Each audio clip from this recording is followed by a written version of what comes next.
On this week's episode of the Hanford Insider, Anne-Marie Paden from Tulare King's Resources for Life joins us. Rob will have some community news, and I'll be back with your sports report. This is the Hanford Insider for Monday, August 24th.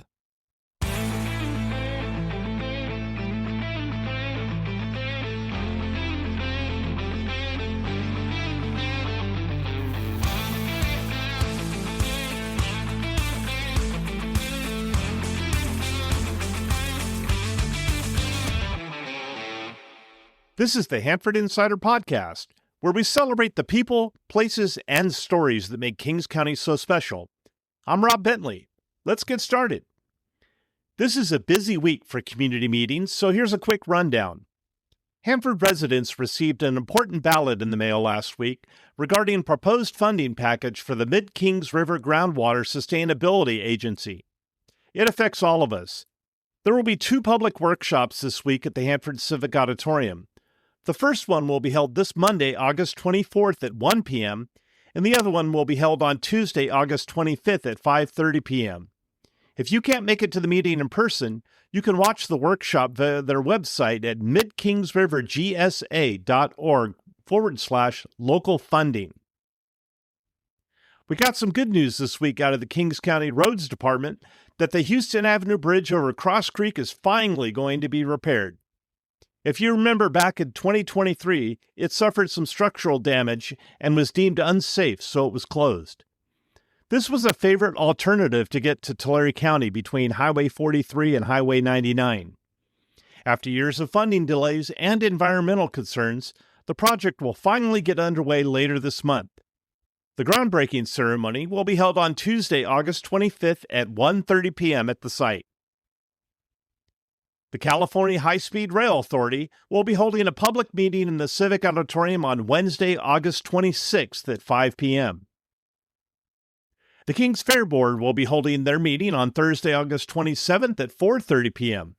I'm not sure how much discussion there will be about a data center, but they will be meeting in the boardroom. However, on August 28th, there will be a data center town hall at the Episcopal Church of the Savior beginning at 5:30 p.m. The City of Hanford has announced that the co-ed flag football season is about to begin. Games will be played on Saturdays at Rotary Park. For more information, call 559-649-2664. Now let's take a look at this week's community calendar. The Senior Wellness Workshop is being held on Wednesday, August 26th at 10:30 p.m. in the Civic Auditorium. The Car Club Cruise Night is being held on Wednesday, August 26th at Wienerschnitzel on Lacey Boulevard. The Thursday Night Marketplace will give it another go this week. There's no heat wave predicted, so it looks like it'll be a great evening to go down to Civic Park. Finally, this weekend, go check out the Kings Players production of Agatha Christie's The Mousetrap. They have performances on Thursday, Friday, Saturday, and Sunday this weekend. Check out their website at kingsplayers.org for showtimes and tickets. If you have an event coming up, large or small, and you'd like some help getting the word out, let's work together. Send your information to hanfordinsider@gmail.com. Be sure to subscribe to my weekly newsletter to get a complete calendar of events. It's the most comprehensive community calendar available. Now let's check in with Eric for some high school sports. And now it's time for Hanford Insider Sports with Eric Bentley.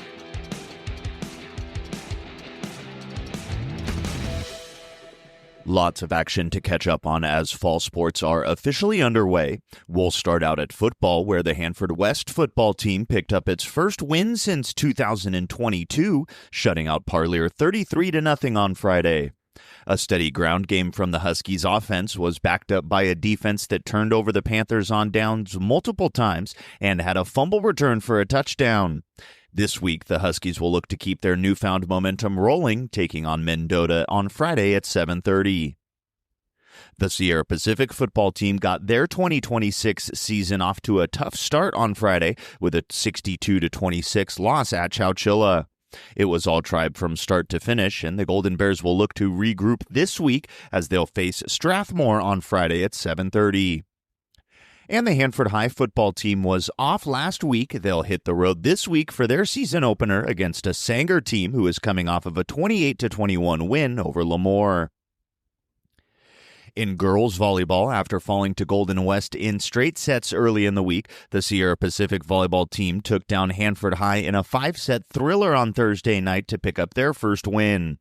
The Golden Bears seized all of the early momentum, taking the first two sets 25-5, 25-15, but the Bullpups answered, winning sets 3 and 4, 25-17 and 25-21 to force the decisive fifth set.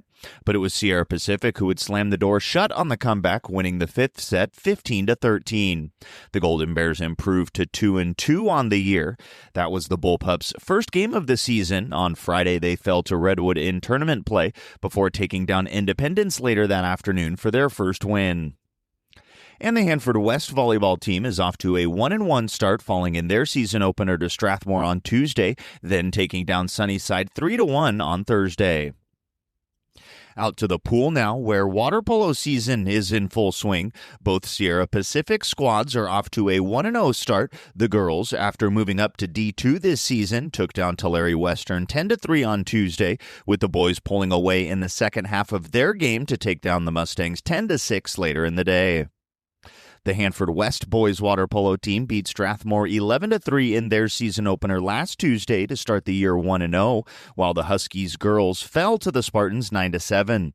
The girls also saw tournament play over the weekend, falling to El Diamante before picking up their first win of the season 14-2 over Torres and picking up a win 16-8 over Hanford High. For the Bullpups girls, that loss has them 0-2 on the year after a season opening defeat to Lemoore. No scores reported yet for the Hanford High boys, but they're scheduled to face off with Hanford West later this week. As always, if you have a score report or a team update for any team in any sport at any level, you can let us know by emailing hanfordinsider@gmail.com. I'm Eric Bentley, and this has been your Hanford Insider Sports Report.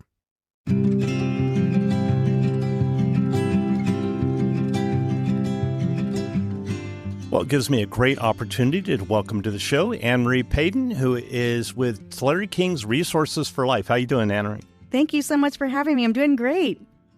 So for people who don't know you, can you tell us a little bit about yourself and how you came to be involved with Tulare Kings Resources for Life? Of course, I am Anne-Marie Paden. I live in Hanford. I have 8 children, 6 living, and I am a fertility care practitioner before getting involved with Tulare Kings Resources for Life. I got involved with the organization by volunteering, and I did that when I could, and then eventually I became a board member. I spent 3 years on the board, and then a position of the executive director position came up, and I was able to fill that position. So this will be my 3rd year as the executive director. So what was it about this organization and its mission that made you want to become involved? It's a good question. I have looked at the issues in our culture, our society, and as a woman who made a poor choice as a teenager, I had an abortion, and it has plagued me ever since. And I did this for what I thought was a good reason. I felt like it was justified, and I had reason. Later on, came to find out that it was really...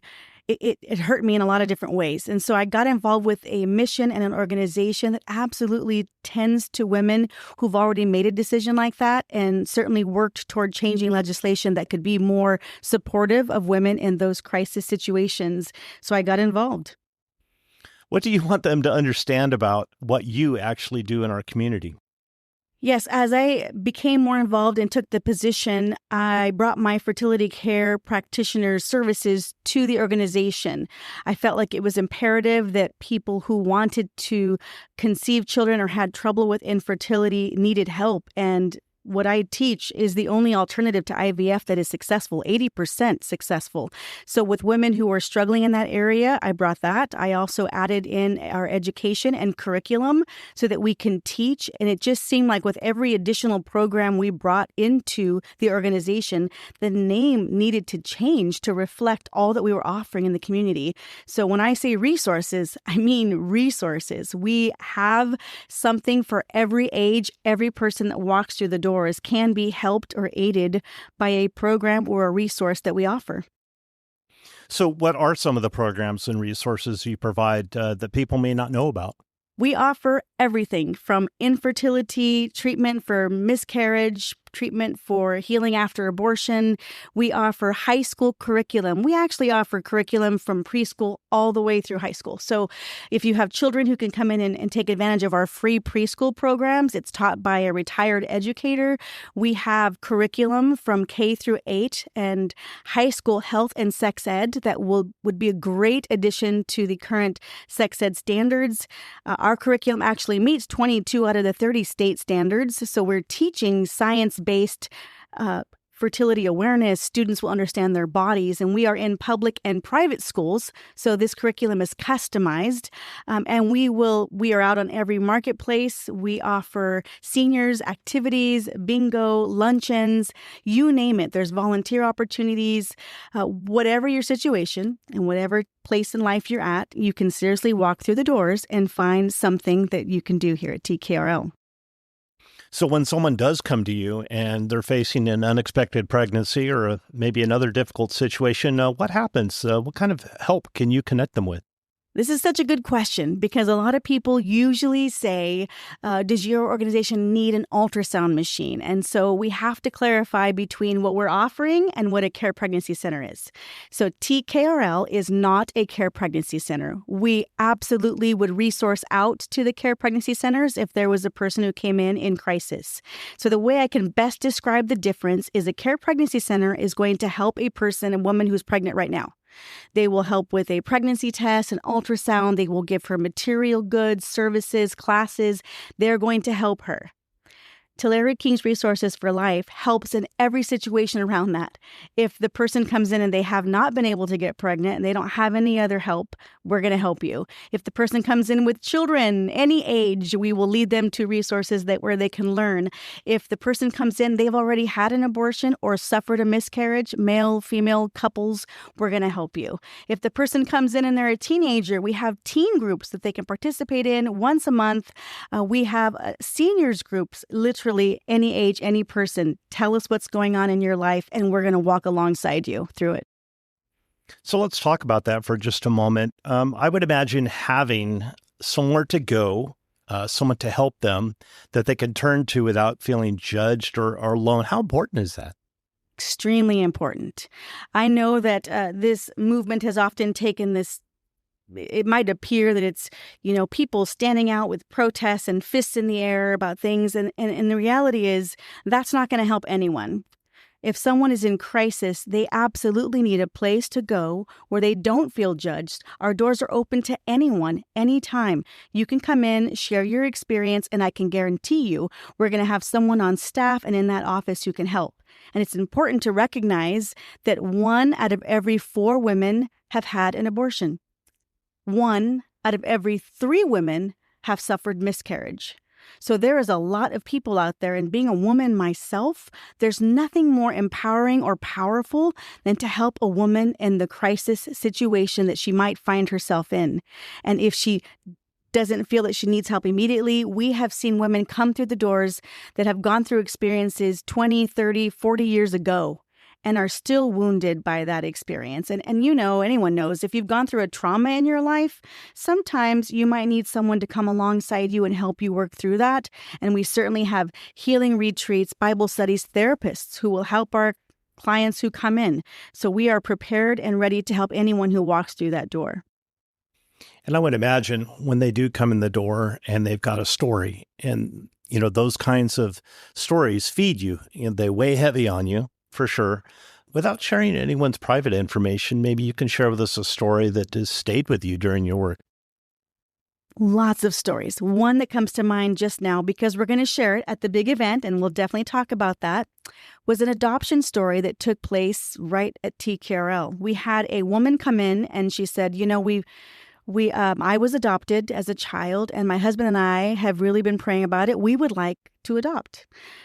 And so we had some adoption agencies that she could talk to, but she said, I was really interested in seeing if anyone has ever come in here saying that they were abortion-minded. If we could step in and help in that situation, we would love that. Well, we had never handled something like that before. I wasn't sure what to do. I did what you probably did. I said, can you make a video and I'll post it on our media and let's see if anyone is out there. We did that. Nothing happened. And then I got a call one day from someone who said, I know of a woman in your area and she needs some help. She is 20 weeks pregnant. She is scheduling to have an abortion. She doesn't know what to do. She needs some help right now. Well, I would typically resource her out to the care pregnancy centers, but she said, no, she's in your area and she's already gone there. What can she do? Can you help? I said, sure, send her in. So she came in and we began to talk. We were able to give her some things immediate needs that could help her. She had 2 small children already. We began to share our stories, she sharing hers with me and my story, sharing it with her. And the word adoption came up. I felt at that point, I should maybe mention, I did just meet a couple who were willing, and they met. And 1 year later, that child has a new home, and the couple was so interested in helping her that they promised her that they would help her even if she chose to keep her child. And in the state of California, you have a week to decide. Even if you've committed to adoption, if you decide you just can't go through with it, that's okay. Well, this family was more than willing to help her with her medical care, her appointments. She didn't have a reliable vehicle they even helped her children. And they continue to be a help to her. Their whole church is a help to her at this point. So that is a miracle story. I still can't quite believe it all happened by just amazing. People walking in the door and we connected them. Yeah, that's such a great story. Thank you for sharing. Yes, it's true. I mean, it I'm makes sure it important. That's one of many. We could have a whole it's show. True. I'm telling you, 3 more come to mind, but okay, let's go through this. So, what do you think it is that people misunderstand about the circumstances that lead someone to consider an abortion? I think what's misunderstood is that a woman doesn't make this choice flippantly. I think everyone needs to understand that's a difficult decision. Typically, that woman is in crisis in her life. She's too young. She's not ready. She doesn't have a stable relationship. She doesn't have the support she needs. If she's really young, maybe her parents wouldn't be okay with this. She's afraid. And there is not a lot of help. What's important, and that we should all be working toward, is allowing there to be resources to help a woman in that position. Questions should be asked. Do you need any help? Were you ready for this? How can we help? And then get her some help that maybe can help. I would love to see a community, the state offer programs to help someone choose to keep the child. If you chose to parent, what could we do if we could help and give her some financial backing to make sure she could do that and be okay doing that, making sure she had the health care. We all talk about health care, but there's not a program set up by the state if a woman chooses to keep a child if she's in crisis. Now, the care pregnancy centers are there, but they don't get funded. People have to fund nonprofits. So the Care Pregnancy Center is fully funded by their donors. TKRL is fully funded by our donors, and we're so grateful. But I would love to see people understand that those decisions are not easy. Therefore, there should be no judgment of someone who's made that choice. Instead, you want to offer compassion, professionalism, and resources that can help. And until the state of California can do that, then it really is up to the communities to be able to come alongside those people in those situations and do more to help. And you can do more by donating to the nonprofits that are already doing it. We're doing it. You've talked about the importance of hope. What does giving someone hope actually look like in practice? I've been able to see this as a practitioner now taking the classes about infertility into TKRL. When someone has given up hope, they've had IVF or doctors, specialists tell them there is nothing you can do. That is despairing. And usually when these people come to seek some natural class to teach you how to do this, they're kind of skeptical. I've seen hope when we begin the teaching process, helping a woman understand her cycle, helping a couple see what fertility is for them. And I always promise people, no one can guarantee you a child here, but we can and will guarantee you will have answers as to why this has not happened. And situation, for 14 years I've done this, 80% of the clients who've come have been able to conceive, even after they have been told repeatedly that they could not, that their bodies would not do that without the help of IVF. IVF is $25,000 for each event. You'll never pay me that much in your lifetime. If I could tell you there's a guaranteed reason why this is not happening, people want that. They want answers. Even if they can't have a child, they want answers, and we can do that. I've seen the hope in the eyes of the couple who walks in that door and within a year come back and say, I can't believe this has happened. Yeah, I have a dear friend who has gone through that, and just amazing miracles. Mm-hmm. It's so awesome. Yes, it's good. Yeah. Why is it important to have these resources specifically here in Tulare and Kings counties rather than expecting people to find help somewhere else? Well, I live in Hanford, so for me, it's super important that we allow our communities to get the help that they need. Tulare still has the highest teen pregnancy rate. We definitely need to be in these areas, and we have to be providing these resources because these communities are in need of them. And I believe if there's more resources like this offered to our community, there might be better choices made by our young people. So we're here for them. It's important that we're here. We're accessible. We service both communities. 41 cities within the 2 counties, and we will come anywhere for free, set up an education table. We're here every Thursday night at the marketplace because we want to be accessible to the community. It's incredible to think TKRL has been there for 40 years, and there are still some people who say, really? I didn't even know you guys exist. That's pretty cool. I can't wait to see more about what you're doing. Yeah, those community education events are great. Getting out there at marketplace and strong social media presence and absolutely. Website definitely helps as well. So let's talk about your role with churches and community organizations. What role do they play in the organization and what you're doing? They have an important role. We are there to service the churches, the community organizations, and certainly the businesses and individuals. Because we've been a nonprofit existing for so many years without federal funding or state funding of any kind, the businesses and individuals are incredible at keeping this going. So these are people who truly believe in the mission, who truly want to help people in whatever situation they're in, and they believe what TKRL is doing is valuable. So it's important. The churches and other para organizations are a part of the resources. I like to think of us as a resource to the churches too. Oftentimes, a pastor may not have the time with large congregations or priests or clergy to sit and talk to everybody about the situations. And a lot of times, those other situations families might suffer from may deal and have a history of a miscarriage in the marriage, let's say, or an abortion in the past of a person. Sometimes those things are situations, and it could take a lot for the pastors and clergy to get involved. So we're here as a resource to them. This is what we're offering.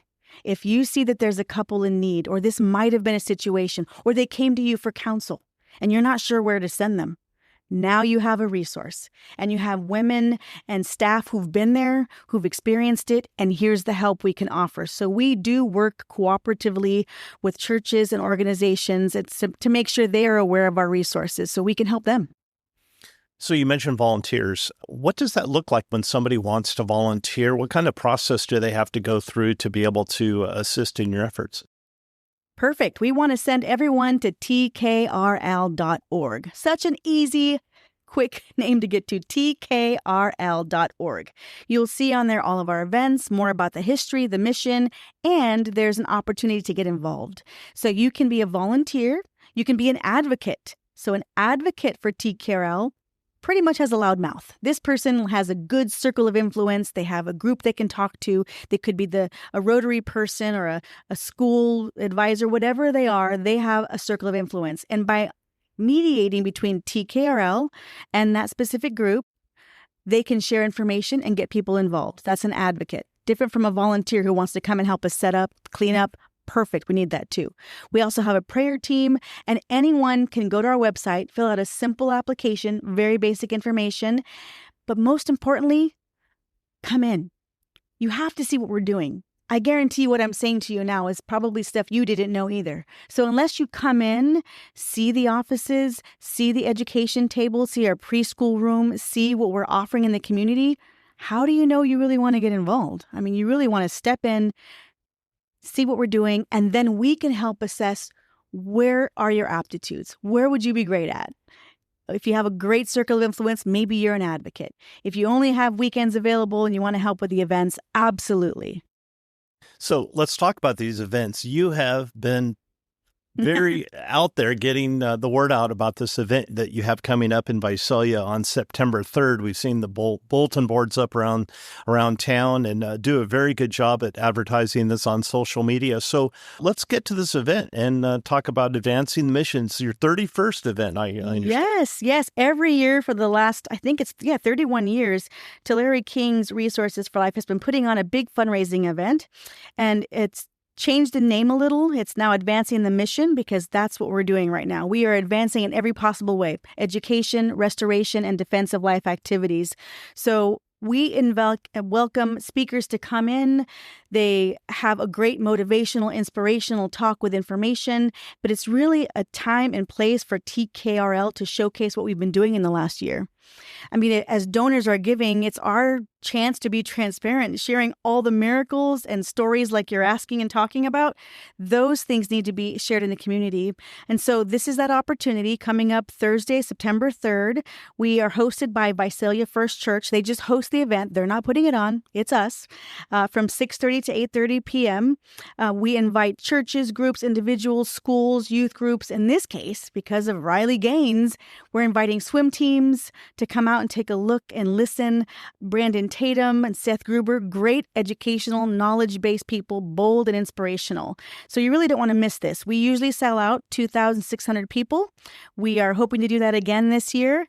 We also have a special dinner for underwriters. So if there's people interested in the community and underwriting this event, being a partnering with TKRL, you can do that. You can actually meet, greet, and take pictures with these speakers. And then you get some free VIP seats, amazing seats to enjoy the event. But tickets are going fast, I understand. Yes, they do. And we have lots of promos. So this weekend, we will have promos, 20% off all tickets. We have promos for students. It doesn't matter what age of a student you are. There's so many promos out there. If you go to our constant contact email, if you go to our website, if you see a sign somewhere, you can actually, on our Instagram and Facebook, if you see a sign, tag us in it, take a picture. You have a chance to win 2 VIP seats so you can sit front and center. So there's lots of opportunities. We hope people take advantage of it. That's very creative. Tell us again the website where tickets can be purchased. TKRL.org. There's a banner right on top, or you can go to Eventbrite. These tickets are being sold on Eventbrite. So, and if you need help placing the order, call the office. We will print them out to you or email them to you. So you have this event coming up on September 3rd, but I know this is not a one-shot deal. You've got several activities that you do throughout the year, yeah? Yeah, we do. We have big events coming up. So throughout the year, pretty much every other month. And then there's lots of stuff in between. We have this event. We also have a Golf for Life tournament that's hosted at Visalia Country Club. That's always in June around Father's Day. A lot of fun out there. We have a little over 100 teams that join us. So if anyone's interested in that, around Father's Day, Visalia Country Club, there's golf. Mother's Day, we sell flowers. Super easy to sell flowers on Mother's Day for moms. So that's an event that lots of the community take part in. A lot of the churches join us on that endeavor.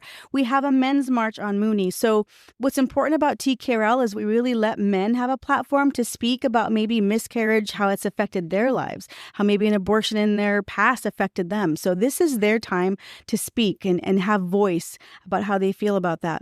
In between that, I got to say one more thing. There's a pickleball tournament. We're going to have a pickleball tournament coming up next October. So I want, not this October, next October of 2027. We're constantly looking for creative ways of getting more and more community groups involved. And so pickleball is definitely going to be a fun day for all of us who attend. And then in between that, we have Bible studies, teen mixers. We have teens getting together on a Saturday afternoon for pizza and a soda bar. And they talk about important issues and topics. So that's a lot of fun. Preschool's coming up. There's really an event every other week. So, Anne-Marie, you've brought a lot of attention to this issue in our community. And can you tell us about the mission of the TKRL and what you stand for and what you believe going forward? We absolutely believe in the sanctity of human life, and for all people, women, men, couples, families who've been impacted by decisions in their life, the ability to defend life, and actually the key to all of this, and what I think I've brought to the organization, is the importance of education. We have to be able to teach students, young people, anyone interested, how your body should work, and to honor that body when it works, to understand it, and totally understanding a woman and her capability of bearing a child. It's really important, and not to judge anyone for the decisions that they have made. So I believe that what the mission is doing is trying to sanctify human life from conception to natural death and bring in the community to understand that that's what it's about. There's no fists or fingers pointing, but rather a community experience where everyone can come together across races, denominations, whatever your belief, and if you have none, that's fine too. There's always a place where you can come and we can dialogue and find things that we do have in common, and let's work toward the good of all people. And if anyone is interested in learning more about TKRL, you can definitely reach us on any of our 5 platforms. We are on Facebook, Instagram, TikTok. We're on YouTube. Please watch our podcast. We have a Table Talk on Tuesday podcast released every other Tuesday, sharing amazing stories, testimonies, and education. We have an education series coming up on our YouTube, so please join us there, as well as X. So there's always a way you can find out what we're doing. Isn't that great? It's great to have those platforms. Anne-Marie, it's been so wonderful having you today, and thank you for joining us, and we wish you the best of luck at your September 3rd fundraiser. Thank you so much for having me. I appreciate you. Well, that wraps things up for this week's show. If you're enjoying the podcast and want to support it, you can head over to buymeacoffee.com/Hanford Insider to make a donation, or you can Venmo me directly. To stay connected, join the Hanford Insider email list at hanfordinsider.com. You'll get weekly updates plus an exclusive newsletter delivered right to your inbox. I'd also really appreciate your help getting the word out about the show by liking and sharing on social media, or like most people, just telling a friend. Don't forget, if you have a story idea, community event, or someone you think deserves to be featured, I'd love to hear from you. Email me anytime at hanfordinsider@gmail.com. You can follow the show on Facebook, Instagram, Threads, X, and YouTube at Hanford Insider for more content and updates. Thanks for listening. Have a great week.